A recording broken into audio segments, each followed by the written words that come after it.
Ծանոթացեք հարգելի հետևորդներ, Իգոր Աթայանն է, արմատներով Ղարաբաղցի, սույն Փեզևենք Օռուսպուն, Մարտակերտի չաստերից մեկում հրամանատար է եղել։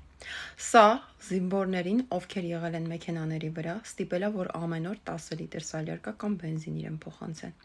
Սա զինվորներին շահագործել է եւ բնակարաններ է նորոգել տվել ուրեմն Մարտակերտի հարակից գյուղերում, որպիսի վաճառի հետագայում։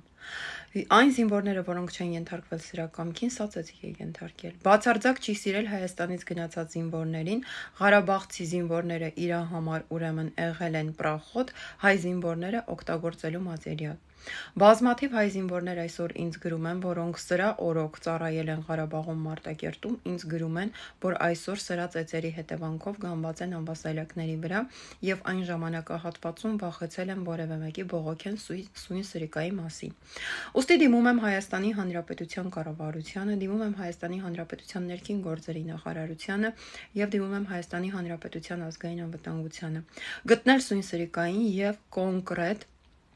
ուրեմն ես բոլոր փաստերը կներկայացնեմ, վկաներ կան եւ կոնկրետ սա պետք է կրի իր պատիժը եւ այսօր առավոտյան ես միայն ընթերցեցի, որ այս սրիկան անգամ ինձ է սպառնացել եւ ինձ գրել է, որ ին վրասկի Նիկոլը չի կարում, դու ինչ կարաս անես եւ չասեմ էլ ինչ բառեր, ցանկանում եմ ասել, որ այդ քո գրած բառերը քո ընտանիքի անդամներն են, մայրդ է եւ կինդ է եւ ցավում եմ, որ չորանար մորար գանդետ քո նման սրիկ այ լույս աշխարհբելեր ու հիշի Նատալիա Ալեքսանյանը ոչ մեկից չի վախենում բացի Աստծուց քո հաշվե հարդարը ես տեսնելու եմ այն ամեն մի զինվորը որ այսօր գանված է ամբասայլակի վրա դրա պատասխանը դու տալու ես հա Սեյրան Օհանյան քո պրախոտն է եղել ես բոզի տղեն լսեցիր ինչ եմ ասում այն քո $500 ռայկոմցի պուտանկա ռուզիկի ամուսին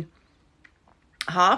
Քո պրախոտն ա եղել ես բոզի տղեն, սրա հետ մեկտեղ դու էլ ես ծակը մտնելու հիշի ասածս բառերը։